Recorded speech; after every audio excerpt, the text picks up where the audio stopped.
안녕하세요. 김성학 변호사입니다. 저는 대한변호사협회 공식인증 제주 형사전문 변호사이자 제주지방법원 재판부별 국선변호사, 제주지방법원 논스톱 국선변호사를 역임하면서 수많은 교통사고 형사사건의 변론을 성공적으로 수행해왔으며 현재 다수의 교통사고 형사사건의 변론을 수행하고 있습니다. 교통사고 형사사건 스페셜리스트로서 저는 교통사고 피해자를 대리해서 가해자에 대한 엄한 처벌과 더불어 적절한 손해배상이 이루어지도록 법적 조치를 다하는 부분에 다양한 노하우를 가지고 있습니다. 교통사고 피해를 입으셨을 경우 우선 경찰에 신고하여 수사기관으로 하여금 사고 발생 경위에 대해서 조사를 하도록 하여야 합니다. 수사기관의 조사 결과 사고 발생에 있어서 가해자에게 12대 중과실에 해당하는 주의무 위반이 있다면 피해자의 인적 피해 발생 여부에 따라 가해자에게 형사처벌이 내려질 수 있습니다. 따라서 피해자는 수사기관에 물적, 인적 피해 사실에 대한 자료를 제출할 필요가 있는데 물적 피해의 경우에는 견적서, 인적 피해의 경우에는 상해진단서를 발급받아 제출해야만 합니다. 인적 피해의 정도에 따라 가해자의 처벌 수위가 결정되기 때문에 상해 진단 주수가 가해자 처벌 수위를 결정하는 중요한 기준이 될 수 있습니다. 가해자가 교통사고 처리 특례법 위반으로 의율되는 상황이라면 가해자는 피해자와의 합의를 진행하고자 할 것입니다. 가해자와의 합의 진행 시 유의해야 할 점은 합의서에 민사손해배상에 대한 이의를 유보하거나 합의금의 성격이 형사위로금임을 명시할 필요가 있습니다.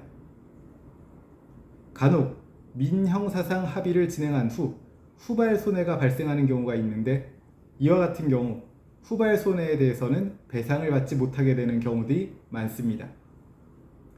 따라서 합의서 문구 작성 시에는 반드시 형사상 책임만을 면제하는 합의 문구 기재가 필요합니다. 다음으로 피해자는 수사 단계와 공판 단계에 있어서 가해자에 대한 엄한 처벌의 탄원을 할 수 있으며 공판 단계에서는 법정에 출석하여 진술 기회를 얻을 수도 있습니다. 피해자가 직접 출석하여 가해자와 마주하고 싶지 않을 경우 법률 대리인이 피해자의 입장을 담아 진술을 할 수 있습니다. 가해자에 대한 형사처벌이 내려지고 나면 가해자를 상대로 민사 손해배상 청구를 진행할 수도 있으며 이 경우에는 형사처벌을 통해서 가해자의 불법행위가 입증되는 상황이므로 민사 손해배상 청구가 보다 수월해질 것입니다. 민사 손해배상 청구에 있어서는 물적, 인적 피해, 치료기간 동안 일을 하지 못하여 입게 된 일실수입 손해, 그리고 정신적 손해 등을 모두 청구할 수 있습니다. 가해자를 상대로 민사 손해배상 청구를 통해서 배상을 받고 난 뒤에도 손해배상 청구 당시 전혀 예상할 수 없었던 후발 손해가 발생하게 된다면 해당 후발 손해에 대해서도 다시금 손해배상 청구를 하는 것이 가능하다는 점도 명심하시기 바랍니다. 제주 교통사고 변호사로서 강조하자면 교통사고 피해를 입으셨다면 앞서 말씀드린 내용들을 반드시 숙지하셔서 가해자에 대한 엄벌과 더불어 피해 전액을 변제받으시기를 바랍니다. 현재 교통사고로 인해서 피해를 입으셨다면 언제든지 제주 교통사고 변호사 김성학 법률사무소를 찾아주시면 신속, 정확한 해법을 제시해드리겠습니다. 조금이나마 도움이 되셨으면 합니다.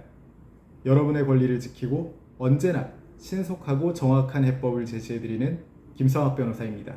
감사합니다.